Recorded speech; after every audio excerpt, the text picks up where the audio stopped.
Welcome.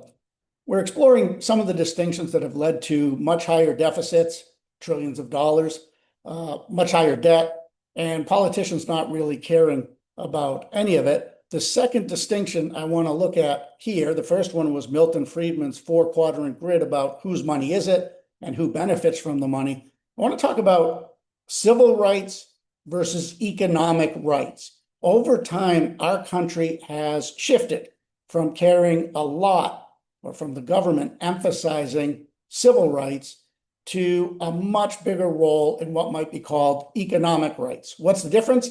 A civil right means the government isn't going to violate some sort of right that you have, right? First Amendment, freedom of speech, assembly, things like that. Doesn't cost anything really, other than maybe some court time. Economic rights means government has an obligation to provide or help finance some level of economic security for people. This is a huge distinction fiscally. Protecting free speech really doesn't create a large future payment obligation, but promising retirement income or health care does. And that's the shift that our country has been making over time.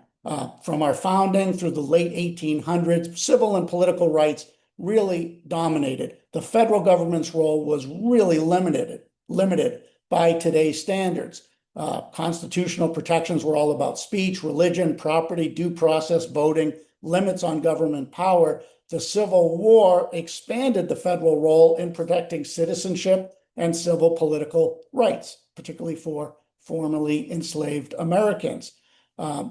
So that's where we were then. In the 1890s to the 1920s, historians call this the progressive era. Here, government is starting to address economic conditions. You have industrialization, monopolies, dangerous working conditions, urban poverty, financial instability. So we're seeing progressive reforms, bringing antitrust enforcement, workplace regulation, food and drug regulation, and eventually the federal income tax started. So now the government and presumably the citizens are thinking freedom requires more than just government leaving us alone.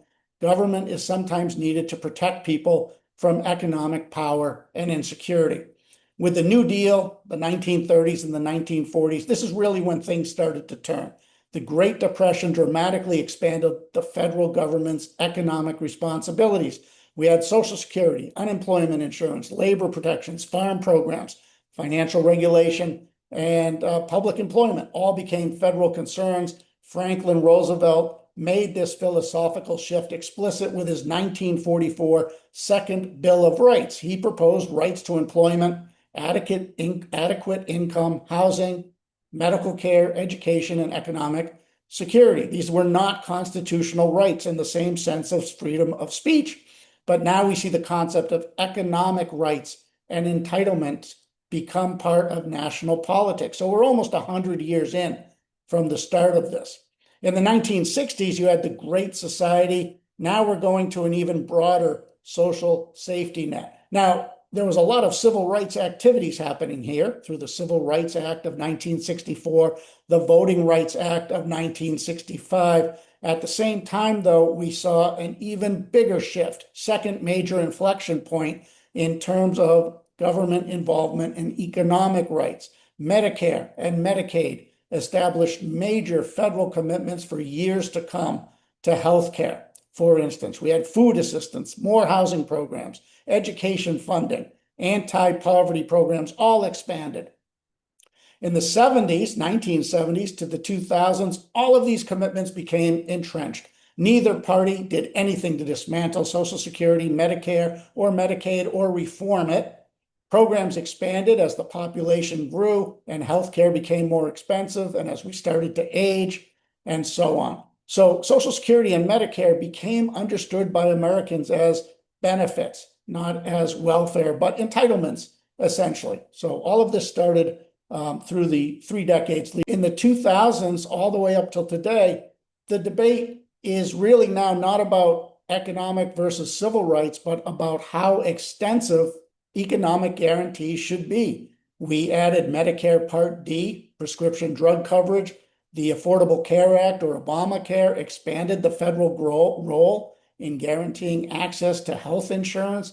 More recent debates are all about student debt, paid leave, childcare, healthcare is always on the agenda, housing, why it's so unaffordable, minimum income, and other economic benefits. So we've moved from a country that was founded on civil rights, on freedom, on protections from government, to a country that's now all about what can we get? It's a materialistic argument. The problem with this is that there's no end. We have infinite need for material things. Yes, there should be a government safety net, but I think it's moved so much towards what can politicians give to us that we're in a lot of trouble. So this is another distinction along with Milton Friedman's four-quadrant grid that I think is crucial to understanding why we're in the position we're in and why politicians really aren't doing anything about it, at least at this time.